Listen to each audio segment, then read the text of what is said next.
Welcome to Tinkering with J-Rod. Today I'm building a shed foundation for a 7x7 plastic shed. I have no idea what I'm doing, but I watched a bunch of videos on YouTube. This is just going to be a cheap and easy foundation since it's a plastic shed. I started off by trimming all of the brush around it, any trees that were having branches that were heading towards the shed. I just trimmed back the branches. I did this very liberally, just so I won't have to do it in the future once the shed's actually there. So I'm digging 4 footers, about 4 inches deep each, and about 1.5 feet wide, and then I'm leveling them out, then I'm compacting them. This is actually where I buried my rabbit 5 years ago, so I'm hoping that I don't dig that up, but I'll be able to use the gravestones as some footer reinforcements. Alright, so I leveled it out and then I dug down a little bit so I could pound these little garden boundary things into the corners, and this is where people come in the comments and say, well, Jared, those are meant for the garden, those aren't meant for foundations. I know that.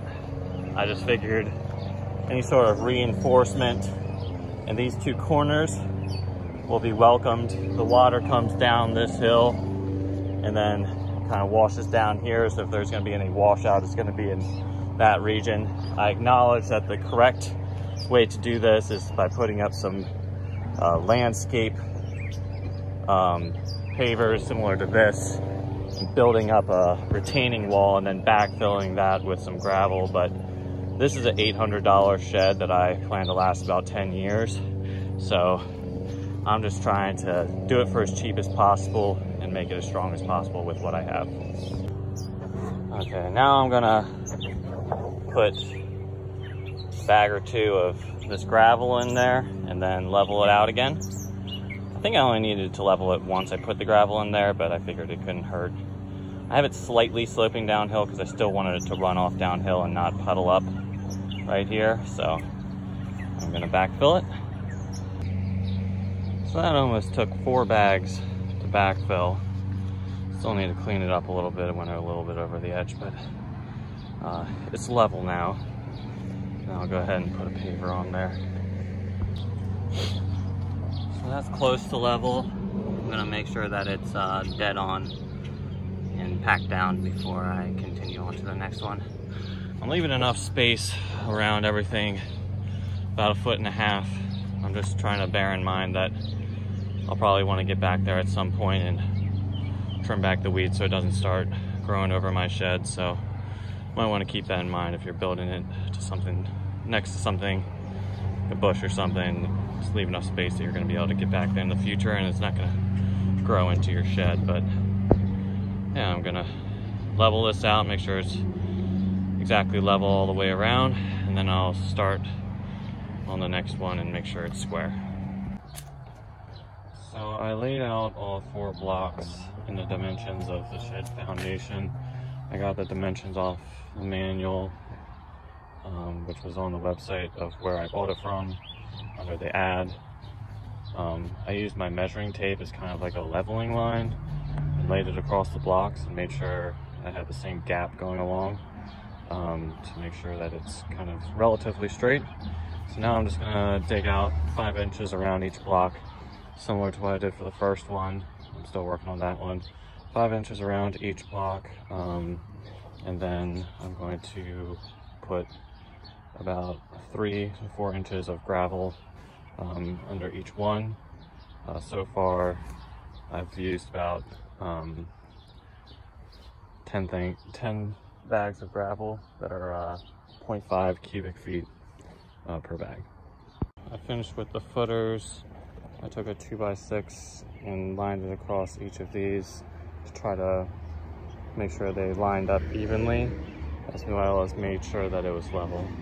Now I'm taking the bags that the rocks came in and I cut them open to use them as a weed barrier, as well as I'm putting down some actual weed barrier, and then I'm gonna pin that down and start on the foundation. Okay, so now next I look down, straight down each of these boards to see if it had a curve. And if it had a curve, you want to put the curve side up. That way the weight of the shed will eventually straighten it out, and you don't have any low points. Next I'm going to be measuring diagonally just to make sure that it's square. And then I'm going to be nailing these together with 3.5-inch galvanized number 8 nails, I believe. I'm going to be putting 3, I believe it's supposed to be 1 every 2 inches. Don't quote me on that.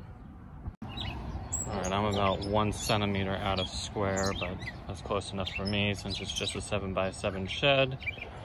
I put 3 nails in each of the ends. One thing to note is you want to be cognitive of one of the sides of the shed is a little bit shorter, and you want to make sure that you're making that side face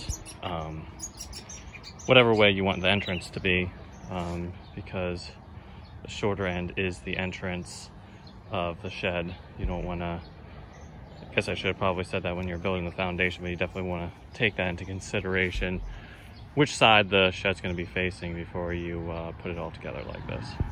So yeah, got it all squared up, and now I can start installing the rafters going across. I believe there's 5 that I'm going to be putting across, as well as some cross rafters. I got hangers to put those on, but I'll probably be doing that tomorrow since it's getting a little late.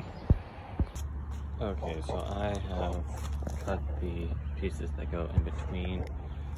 I cut it on both sides. There's 4 that go in between. I just did 2 of them just before I screwed these in, just to make sure that they were even length.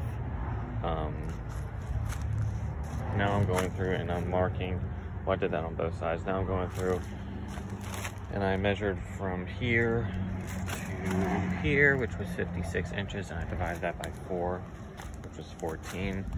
And then I marked my 3 rafters that will go in between here. And now I'm going to secure them by 1 nail and then use the hangers to secure them. So putting 1 nail in the end really helped me to line up these hangers and rafters. I'm doing this by myself. If you have a friend, you probably don't need that. If you felt like I shouldn't have done that, let me know in the comments if there's a better way. I just put in these little holding tabs for these hangers, and now I'm just screwing them, I'm actually hammering them in with 1.5-inch galvanized nails. Take a speed level and make sure it's level up and down before you start doing your hangers. So I finished up my base, everything's fairly level. I'm going to readjust it on the blocks because it got moved around a little bit while I was hammering.